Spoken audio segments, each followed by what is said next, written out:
was born in Germany, and my brother and my sister were born in the States. My mom's from Michigan, and my dad's from New York. We moved around a lot growing up. We would generally move in different cities in Michigan and different cities in Germany. We even had this 6-month period where we lived in Texas. You see that smile?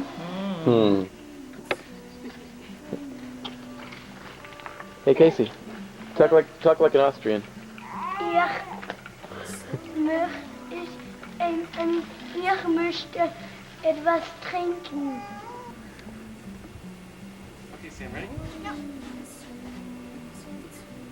See me. Okay.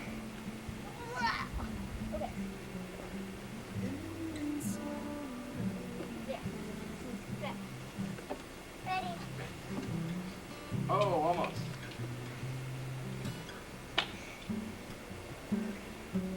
Good one, Sam, run. Here, man, get her. Sam, run home. Run home. She's running home.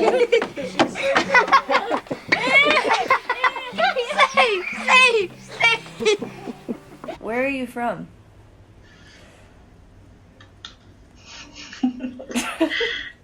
You said it wasn't going to be a hard question.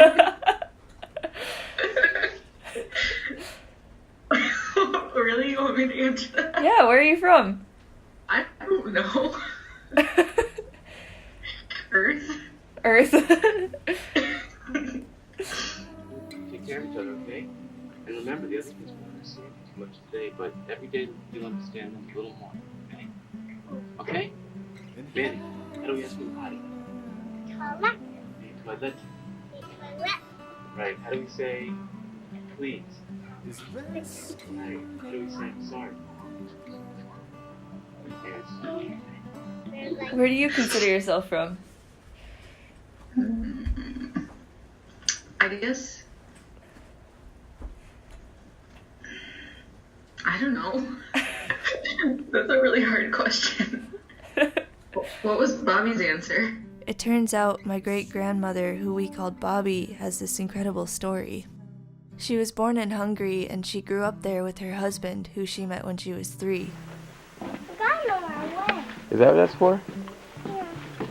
What do you think, Sammy? Oh, she's so sweet. Settle down now, Sammy. She's out in the stroller for a walk, her favorite thing.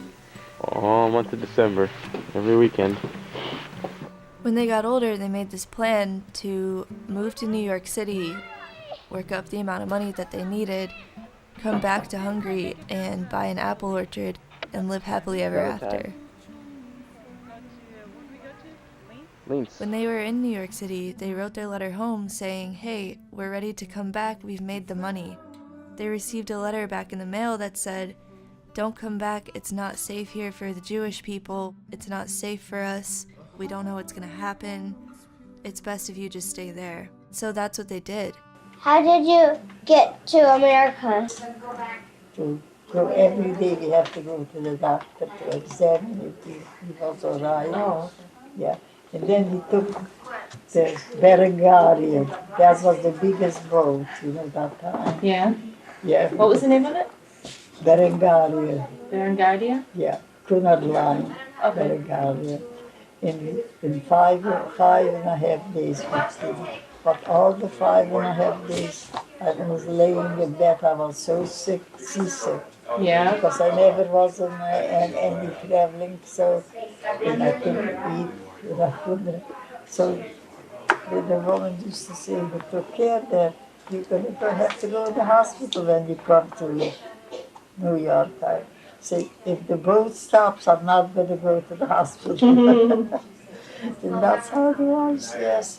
It wound up being that their 2 nieces, Muncie and Lily, who eventually made it out safely and followed them to New York, were able to tell them what happened. They were all put on the train together, and she knew, she was on the train, Bobby's father was on the train, all her sisters were on the train, her sister's children were on the train. Muncie knew everything.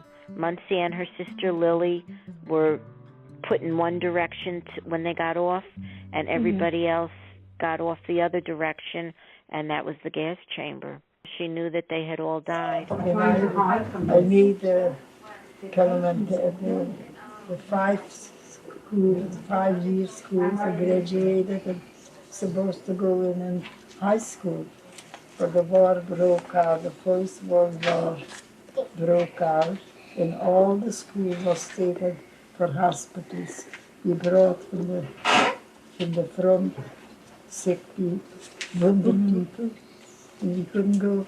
So I had a private teacher, and I thought after the war you're going to give the exam, but after the war you became like Romania, you know. And So Hungary changed to Romania. the Hungary after the war. government lost the war, they changed the government, and the Romania wasn't so good. They was very anti-Jewish, you know.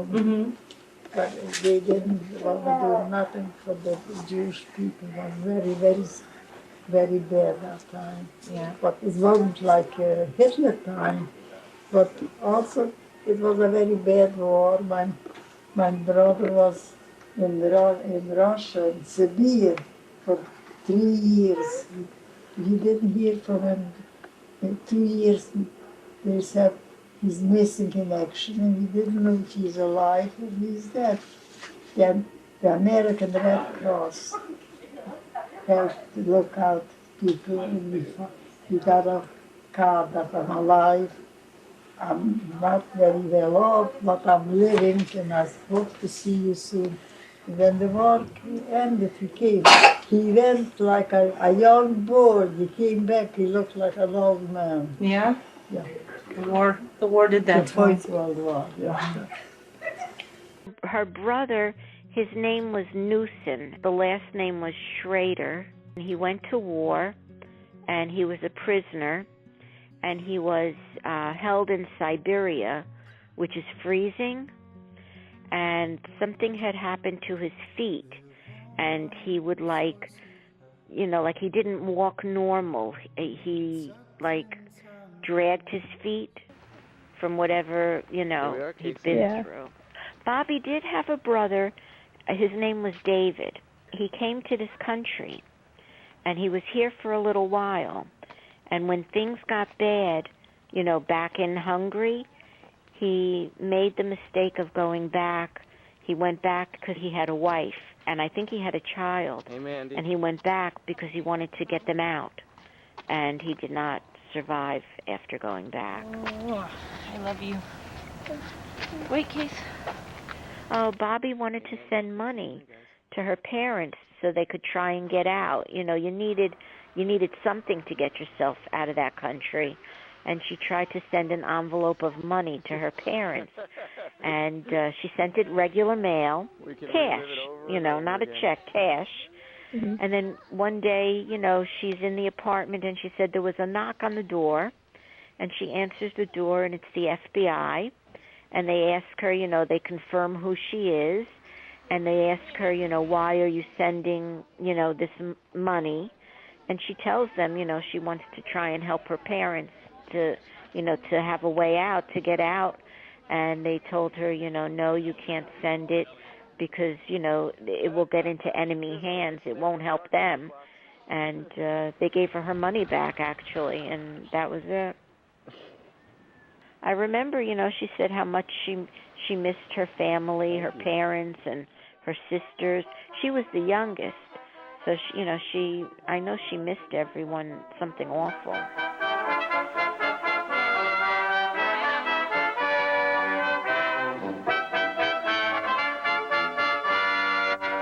So they came here, and they didn't have much, and they didn't have skills. And my grandfather told me the first job he ever had, it was in a pasta factory. And he couldn't do it. Dried pasta. And he said he wasn't fast enough, so that job didn't work out. And then eventually, he found he could work, the fashion district in New York City. He was ironing ties, but he stayed, ironing ties. And that's what he did until he retired. Cheers. And then Bobby did sewing, you know, on a sewing machine. Mm-hmm. And I know she made wallets at one point. She sewed wallets, and I believe dresses at one point. And then she stopped working, you know, when she had children. That was the end of her working.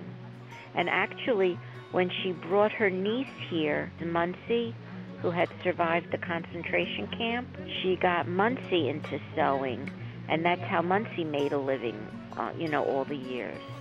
Should we say it in German? Ja, good. Wir hier. Unter.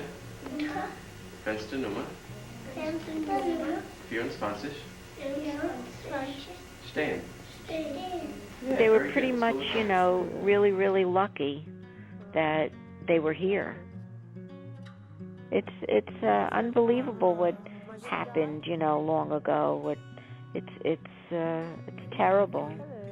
When I was young, it was like very much like right there. I mean, you know, we'd go over to Muncie's house for dinner, and I mean, you know, these were the people who were in the concentration camps, and it was, you know, very much like, you know, at the moment.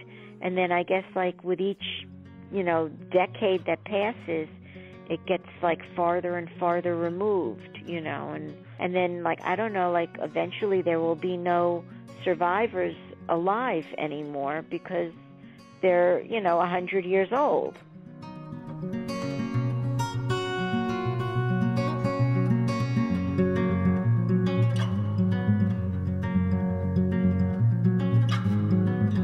There once was a thought